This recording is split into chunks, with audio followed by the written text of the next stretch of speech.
Hi everyone. In this video, we'll take a look at the various ways we can add interactivity and engagement to our Butter workshops. So let's start with the absolute basics. In Butter, we have the option for a chat. So if I click on chat, I have this option to either chat with the main room, which is with everyone else, with facilitators only, so if I have multiple collaborators, or I can directly message a single participant. So if I message everyone else, so that's my message right there, the other users would find this chat and they can engage with it as well. So they can add a reaction, or they can reply specifically to a message.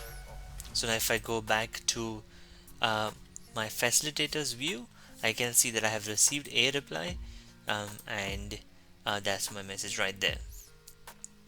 So when a session is going on, you can engage with your audience, or the facilitators can engage with your audience in the form of chats, and all of the chat logs are always stored and will be accessible in Butter recaps.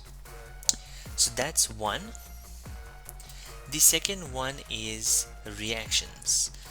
So users would be able to click on this react button and just click whatever reaction they feel most comfortable. So they can click all of these, and as you can see, for a facilitator, if I click on a react button, I can immediately see that someone has reacted on my screen right there. So I'll do this once again, and you can see, there you go, there's another reaction right there. Now as a facilitator, I can click on reactions, click on soundboard, and add some sounds to my workshop. So for example, I can add an applause,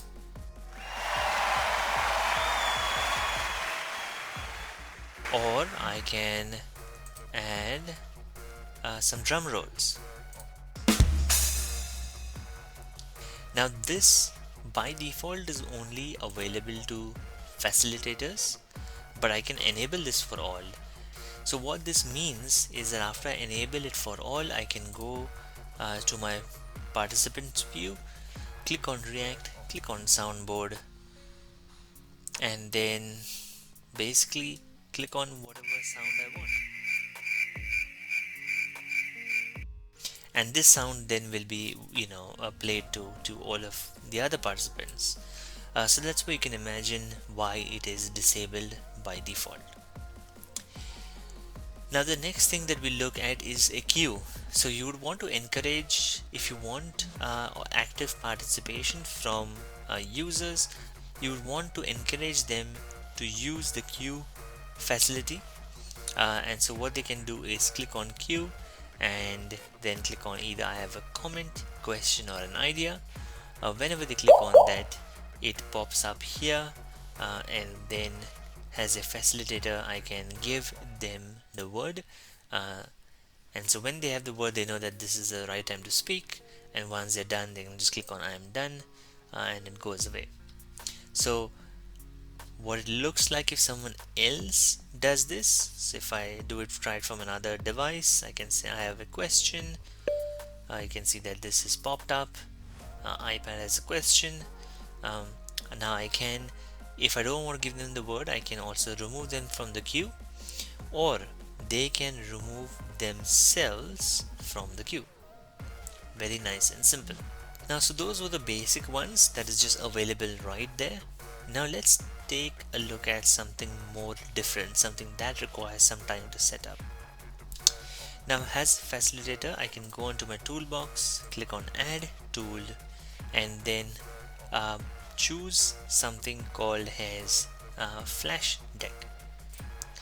Flashcard deck is basically a cool way to just run some icebreaker sessions. For example, it will pop up with some cards, and your participants can quickly sort of engage with whatever is popped up on their screen. So let's say if I want to call this icebreaker, and then I click on a new card. So you would have to set up all these cards that go into your card deck. I can do a text only card. So for example, I can say something like, what did you do last summer? Click on save. Or I can do something with a GIF only. So if I click on this, use the GIF library, and just select any GIF that comes to my mind, click on save. Or if I want to make it interactive where they can click on things, I can click on interactive, and either I can go for either or images. So something like, let's say tea,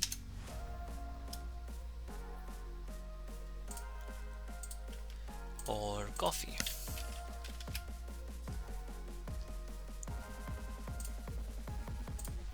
And save this. Or I can just go with interactive with just text elements. So let's say I do click on, start writing summer or winter.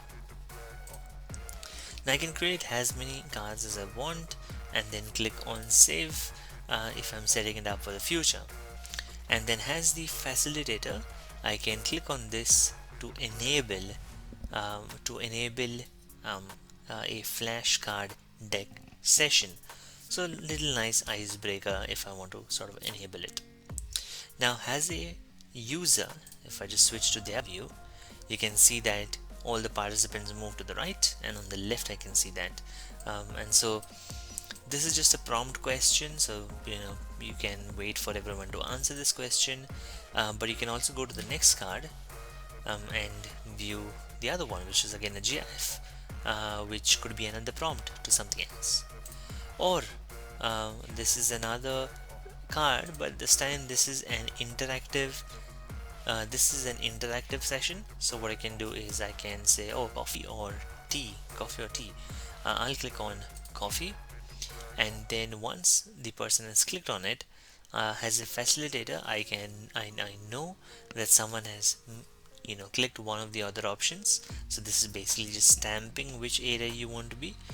So I can say tea, or I can go coffee again. So I can do any of these. If I click on the next card, so this is a text only card, but again it's interactive. So I say summer or winter, I click on summer, and some other user might click on winter. So that is the end of these cards. I can either start again or just close, and this ends the icebreaker session for everyone. Now just a quick note that this is available at this time of recording, is available on your devices only, on your browser devices only, but not on an iPad device.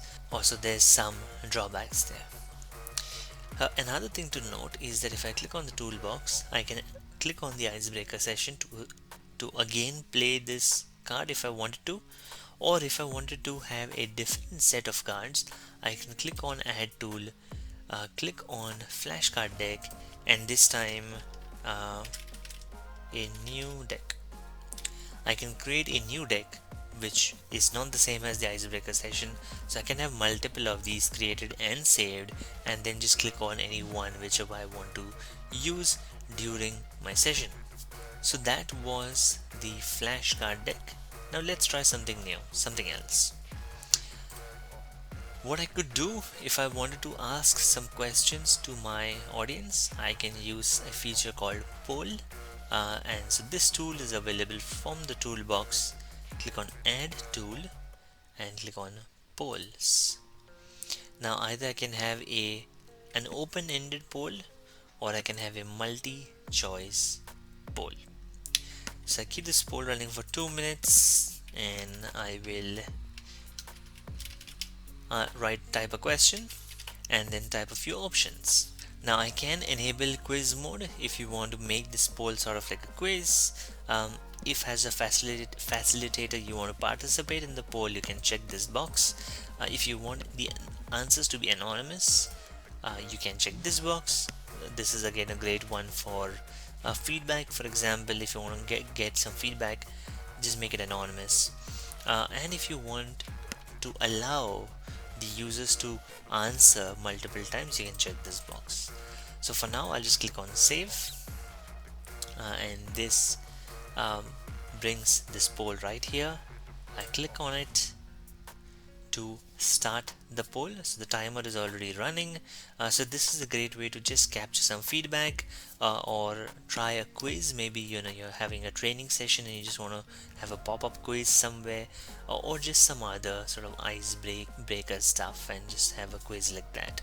um, so as a user, I can either click on an option and submit my vote.